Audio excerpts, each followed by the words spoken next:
The following announcement has been paid for by Perched on the Top Rope. You got the Raging Cajun, Lash LeRoux, the one and only. You know, I spent the majority of my career perched on the top rope, and you are watching me now, perched on the top rope with my man, Lee Walker. Laissez le bon temps rouler, let those good times roll. You know, I'm like looking back in my head from your career standpoint, from matches, and I can see that, especially like when you have your WCW Nitro debut match for the Cruiserweight Championship against Billy Kidman. Flash forward, seemingly like a year later, WCW Havoc challenging again for the Cruiserweight Championship against Disco Inferno.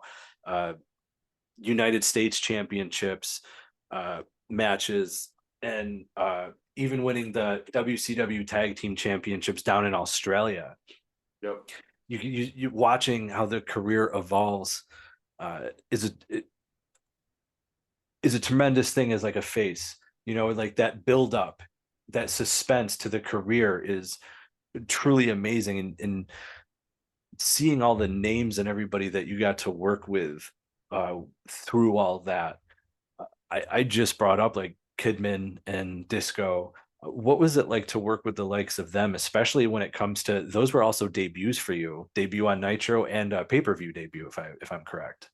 That's correct. And so what winds up happening is, what you can't ever take for granted is how much undergirding goes into that, what a foundation you've built up. Because here's where that starts for me.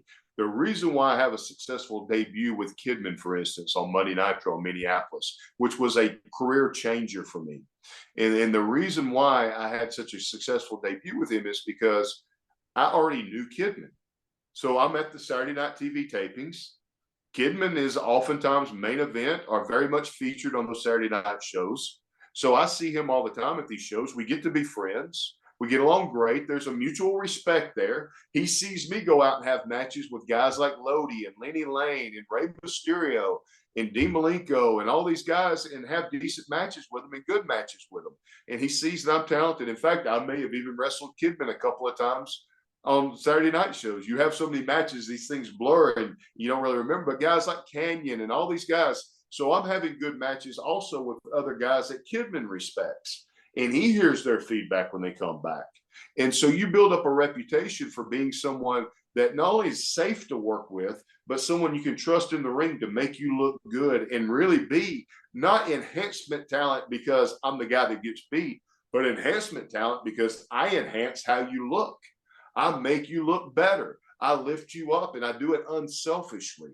I don't do it at your expense. I don't try to get a cheap shot in to try to get myself over really quick. I do exactly what I'm expected to do, and I do it in a safe way, and I protect you and give you a great match. I became a joy to work with to such a point, and I don't mean that arrogantly. I just mean that honestly. And I would get to shows sometimes, and I would see someone like Rick Steiner would walk by, and he'd see a board, and he'd see he's wrestling some enhancement guy that he really wasn't familiar with. And I actually would see him grab somebody like Kevin Sullivan and go, "Hey, does it matter who I'm wrestling if it's just a quick match?" He goes, "No, I don't care who you are." Then I want to wrestle Lash, because he knew he'd have a good match with me, and he knew what he could expect. There was no unknowns there, and no question of whether or not I was going to get in the ring and something was going to go bad. And when you build up a reputation like that, and they like you, and we get along in the back, and we've become friends, what winds up happening is they put the title on Billy Kidman.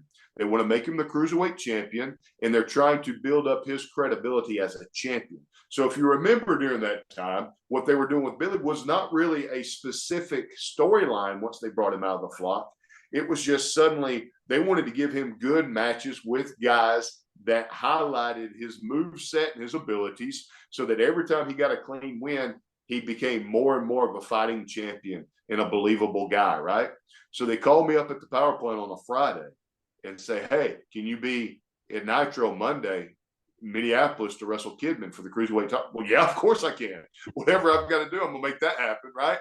And so I show up, and by the time I showed up there, I've got so many Saturday night matches under my belt that I had built up all those small things I told you about with the Mardi Gras beats and my logo that I drew myself with the double L on it and the double L sign and the pointing to the sideburns and the walking out and the whole deal and the ooh-wee and all the Cajun mannerisms that when I have this match with Billy, every single time I get an opportunity to do something or get something in, I don't just leave it there. When I'm transitioning from one spot to the next or one move to the next, I'll look at the crowd and show a little bit of charisma. That's my time. Again, I'm not taking anything away from Billy when I look at the crowd and go, ooh, wee, and then I come back. And what winds up happening is the bookers are going, we just wanted a decent match for Billy. What we wound up getting was this kid's got a little bit of charisma, a little bit of character to him. We can do something with that. And nobody pulled me aside. Nobody goes, great job. You really showed them. And they just think you're the next big rising star. It was nothing like that. It was now suddenly I went from being at the power plant every day and driving from Alabama there to I couldn't be at the power plant because they're booking me on every show. Not with plans for me, not with having a conversation for me, not with an idea of what they want to do next, but just he is a good hand and a good talent. We need him at the show just in case we need him. And so that allowed me to start being a staple. I was just a workhorse and I was a staple in every show. And again, all these things are building blocks that start to build up a reputation for you and credibility and an opportunity to have a relationship with the fans every single time you walk through that curtain. Make that connection, do your job, do it well, the best you can do, and have a great match. And I was always a firm believer that the wins and losses didn't matter that much. Did the match get over? Well, if the match got over, then everybody in the match got over.